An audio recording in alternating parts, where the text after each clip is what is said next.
V naslednjem prispevku si bomo ogledali, kako je živeti visoko v hribu, daleč stran od mestnega vrveža, s pogledom na Ljubljansko kotlino.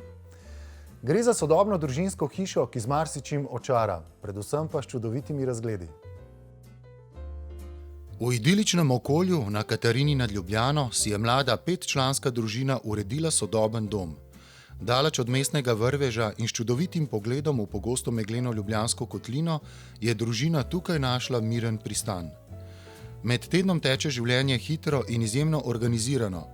Če človek živi na tako odročni lokaciji in se v službo vozi v mesto, je med delavniki precej pestro. Služba, šola, vrtec in številne popoldanske aktivnosti, ki jih imajo otroci, zahtevajo precej natančen urnik in disciplino. Vse to, kar med tednom ne morejo uživati, pa toliko bolj z užitkom zajemajo med vikendi. Pogosto se zbujajo v soncu in kadar je sezona primerna, si na sončni strani privoščijo zajtrk z razgledom. Otroci so ves čas v stiku z naravo in živalmi, brezskrbno lahko pohajkujejo po vasi in raziskujejo bližnjo okolico. Za kondicijo pa poskrbijo tako, da se kar se da pogosto odpravijo na okoliške Polhograjske vrhove. Gospod Borut, vi ste bili kot arhitekt menda zraven že na začetku snovanja te družinske hiše. Še preden je gospodarica vedela, katero parcelo sta izbrala, sta jo vidva že zaarala. Ja, drži.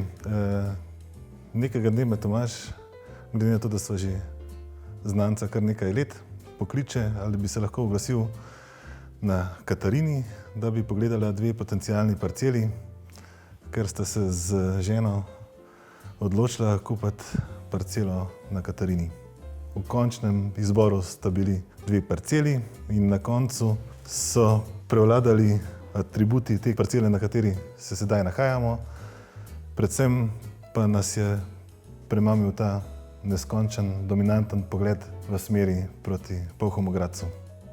Pa vas ta vzpetina za hišo ni nič prestrašila? Umestiti hišo v tak breg verjetno ni enostavna reč.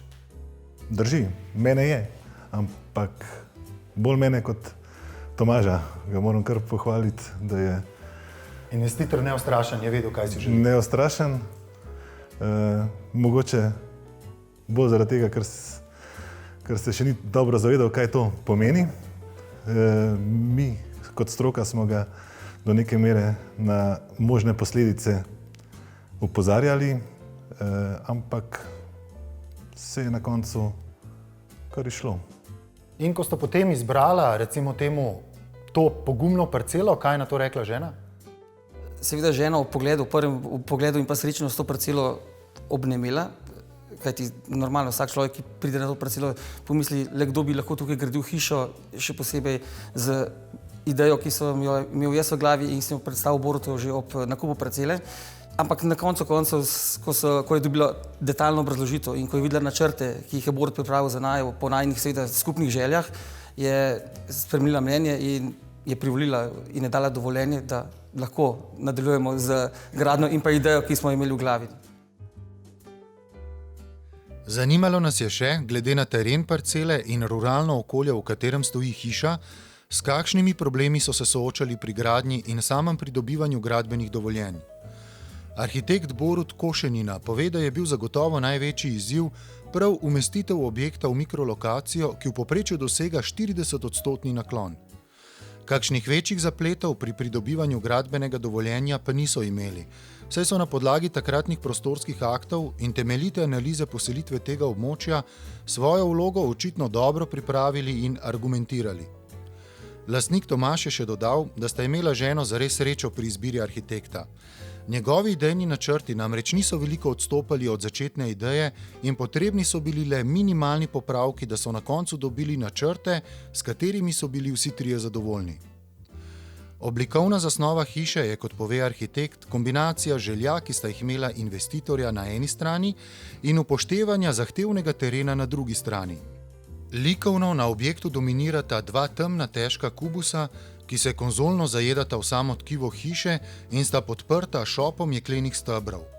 Prav to daje objektu nekoliko sodobnejši karakter, obenem pa pripomore k temu, da objekt, ki je 3-etažen, ne izstopa preveč iz samega terena. Nam lahko na hitro orišete razporeditev prostora v hiši? Hiša je, kot je že Borut omenil, zasnovana za družinsko življenje. Ne?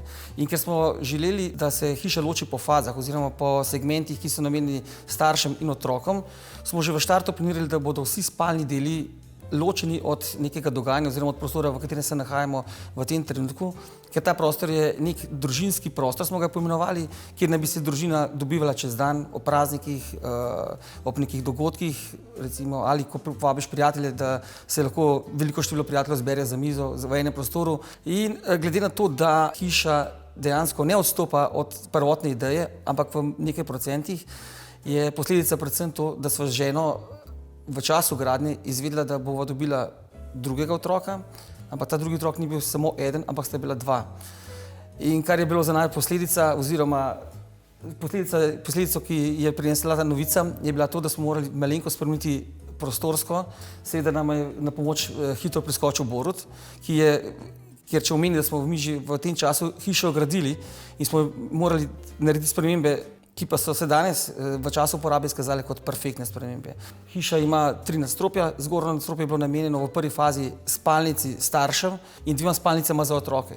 Vendar glede na to, da je hiša sodobna in da sva želela, da ima vsak otrok svojo sobo, smo bili primorani narediti spremembo, da sva se midva preselila z najino spalnico v ta srednje nadstropje. Najina spalnica je bila namenjena nekemu fitnessu, wellnessu oziroma nekemu prostoru za razvajanje, kateremu smo se z lahkoto in brez problemov odrekla. Oba ženo veva, da udobje, ki ga moraš otrokom nuditi, je več kot pa, da imaš nek wellness oziroma nek prostor za neko rekreacijo, ki jo verjetno na koncu koncev ne uporabljaš, če nisi res 100% športnik. No, ampak popolnoma se pa temu niste odpovedala, ne? Del wellnessa je ostal. Opazil sem nek jacuzzi ali... Da. Še vedno smo potem želeli kombinirati vse najine ideje, ki so jih imela predhodno, da bi vendarle ostale, in zato je Borut vse te najine želje, se pravi od masažnega bazena do savne, ukomponiral v druge prostore, ki so bili predtem namenjeni popolnoma drugim namembnostim, se pravi najboljša sprememba, kar bi si jo lahko človek želel oziroma bi jo človek lahko dobil ob predpostavki, da mora delati spremembe. Toliko, kot sta se Darja in Tomaž že razveselila dvojčkov, sem bil jaz tudi po eni strani vesel te spremembe, zato ker prostor, ki je bil prej namenjen nekemu wellnessu, ga je bilo meni kar nekoliko škoda, glede na samo pozicijo. In jaz mislim, da je sprememba bila zelo dobrodošla in mislim, da je imeti privilegij spalnico na taki lokaciji s takim razgledom, kot jo imamo sedaj ob tej spremembi.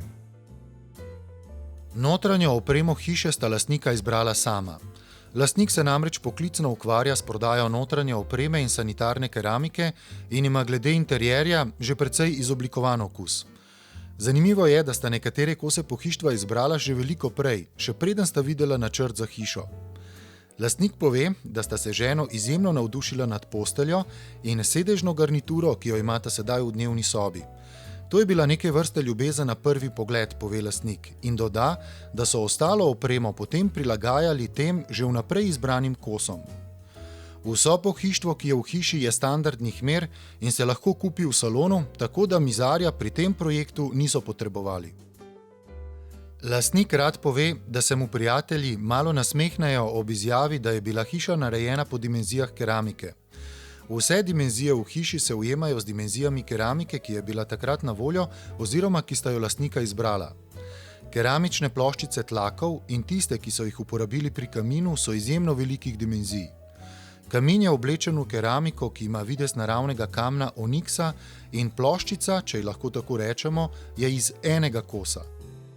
Seveda sem imela z Borutom v prvi fazi drugačno idejo, da bi uporabila tudi velike plošče na fasadah, ampak ker je bilo v tistem trenutku to še rahla znanstvena fantastika, ker pri nas ni bilo izvajalcev in pa sama postavitev oziroma implantacija teh velikih plošč na fasado ni bila dorečena niti strani proizvajalcev, smo se te velikim ploščam odrekli in smo šli na fasado v plošče manjše dimenzije, drugačnega materiala. Na fasadi se je uporabila plošča iz materiala klinker, ki ima blazno dobre lastnosti v prevajanju toplote, absorbiranju toplote in pa samem dihanju hiše. Tako da je sama hiša, odkar smo naredili fasado, se obnaša popolnoma drugače kot predtem. Moram poudariti, da smo živeli eno leto brez fasade in razlike med današnjo uporabo in pa stroški, seveda, ki so nastali ob uporabi toplotnih črpalk brez fasade, so se enormno zmanjšali in moram reči, da je hiša zelo dobro izolirana in varčna hiša. Gospod Tomaž, dobili ste hišo, kot ste si jo želeli, in kakšno je zdaj bivanje v hiši?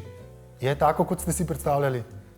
Če sem pošten in moram priznati, je bivanje še boljše, kot smo si lahko predstavljali v štartu oziroma ob samem načrtovanju hiše, ker nam res ponuja veliko komforta, lokacija je fenomenalna, življenje tukaj na vasi je enkratno, saj se vsak dan, ko se vrnemo domov iz službe, počutimo, kot bi prišli nekam na dopust, ker prevladuje tišina, mirnost okolja, ni neke gneče pretirane in tako naprej. Tako da se počutimo fenomenalno.